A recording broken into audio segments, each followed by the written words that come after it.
Good morning students. आज हम कक्षा 12वीं से विषय हिंदी और विषय हमारा हिंदी की पाठ्य पुस्तक आरोह भाग 2 से है। पाठ 1 भक्ति। लेखिका का नाम है महादेवी वर्मा। सबसे पहले हम जानते हैं इस अध्याय में हमारा मुख्य विषय क्या क्या रहेंगे।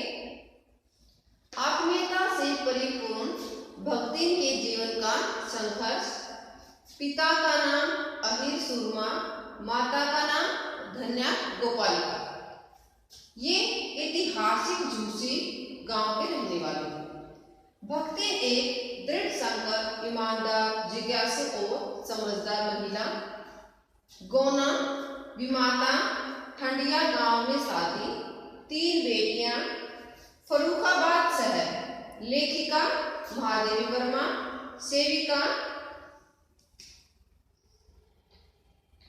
युद्ध रहस्यमयी गुलाम।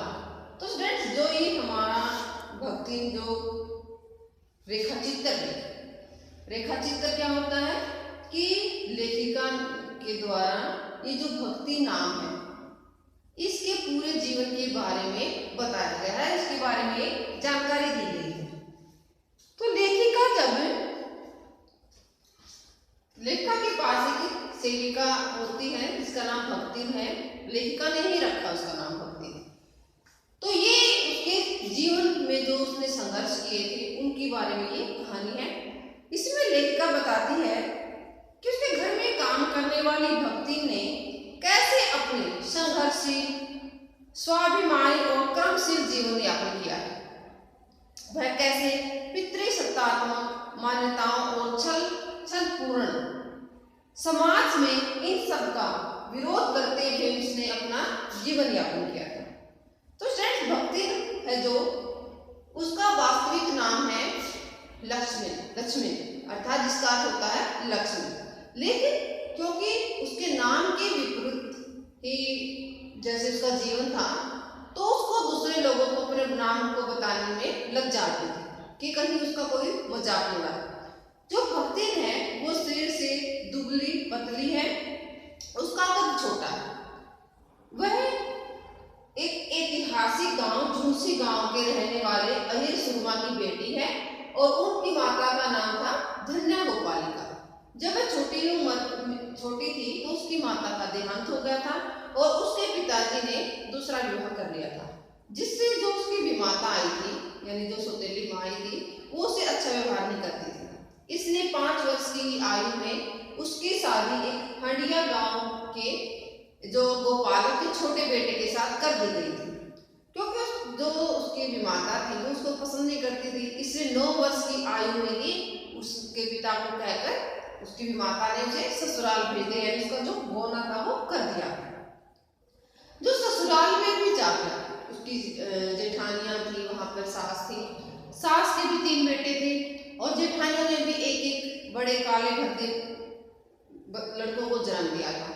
तो ये जो भक्ति थी यानी लक्ष्मी, उसकी 3 बेटियां होती हैं जो कि हुए रंग की यानी साफ रंग की थी। वो बेटे उनकी जेठानियों के बेटे काले रंग के थे। तो उनको चिढ़ाती थी जो जेठानियां थी, उसको ताने मारती थी। सास भी उसकी उपेक्षा करती थी बार बार, क्योंकि उसने बेटियों को जन्म दिया था। तो जो भक्ति थी वो गायों की सेवा करती थी, उनका काम करती थी। उनकी छोटी छोटी लड़कियां थी, वो गोबर उठाती, उनका कंडे तापती थी। एक बार क्या होता है कि उसकी सास के पास कोई संदेशा आता है, वो था उसकी भक्ति के पिता की मृत्यु का संदेशा। तो उसकी सास उसको बताती नहीं कि उसके पिता की मृत्यु हो गई है, क्योंकि उसको डर था कि कहीं वो यहाँ पर रोना शुरू कर दे और अपशगुन हो जाएगा। तो भक्ति को उसके गांव में जाकर पता चलता है कि भी उसके पिता की मृत्यु को भी अभी 2-3 महीने बीत चुके हैं, तब जाकर उसके पास संदेशा गया था। तो जैसे तैसे जो भक्ति थी उसके पति उसे काफी प्रेम करते थे, तो उसके साथ अच्छा व्यवहार करते थे। लेकिन जो उसकी जेठ जेठानियां थी वो उनके साथ दुर्व्यवहार करते थे, उनको ताने मारते थे, उनकी खुशी को देखकर वो चलते थे। जैसे तैसे भक्ति के पति ने बड़ी लड़की का विवाह बड़े अच्छे से किया, दोनों छोटी बेटियों का विवाह अच्छे से किया।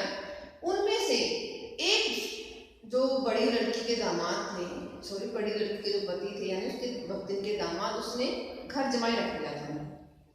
ताकि घर गृहस्थी को संभालने, खेती बाड़ी को संभालने वाला कोई जरूर होना चाहिए।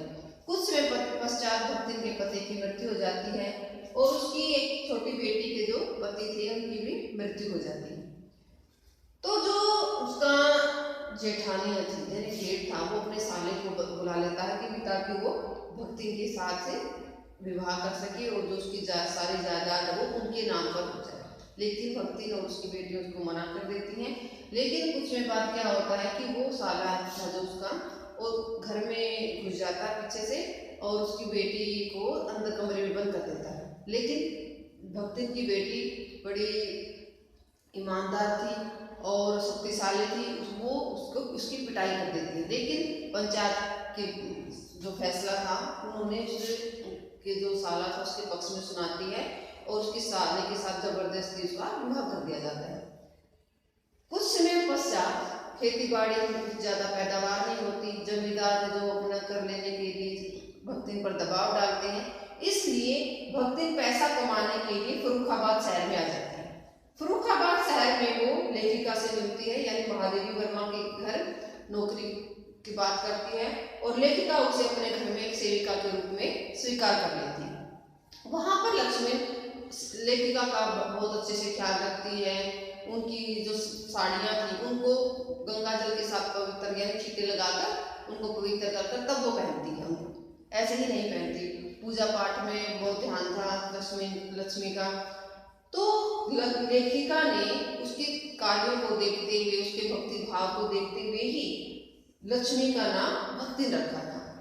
तब लेखिका ने रखा था भक्तिन उसका नाम, क्योंकि वास्तविक नाम तो उसका लक्ष्मी था, लक्ष्मी था। तो लेखिका के पास वो रहती, सारा दिन उसका काम करती, उसकी सेवा करने के लिए तत्पर रहती थी। लेखिका के साथ रात जब तक लेखिका जागती उसके साथ ही जागती थी, कहीं रात को वो लेखिका को कोई काम ना हो जाए। तो एक बार क्या होता है, युद्ध होता है, क्योंकि हमारे देश में भी युद्ध की स्थिति पैदा हो गई थी, अंग्रेजों का शासन था उस समय पर। उसमें संसार में जो विश्व युद्ध था वो चला हुआ था। तो उसकी बेटी दामाद और नाते नाती उसको लेने के लिए आते, लेकिन वो मना कर देती है। ये सबको देखकर लेखिका कहती है कि जब कोई मेरा रहस्य में बुलावा आएगा, यानी कि जब उसकी मृत्यु का समय आएगा तो उस भक्तिन का मेरे बिना क्या हाल होगा। तो ये था हमारा जो रेखा चित्र है भक्तिन। तो इसमें लेखिका ने भक्तिन की जीवन के संघर्ष, स्वाभिमान, सहानुभूति और कर्मठता का चित्रण प्रस्तुत किया। तो आप लोगों को अपनी पुस्तक से इसको अच्छे से रीड करना है और समझना है। सभी को पाठ का नाम, लेखिका का नाम और इसकी जो इंटरनल होते हैं यानी बीच में से आपको जो क्वेश्चन लगे उसको अंडरलाइन करते हुए इसको समझना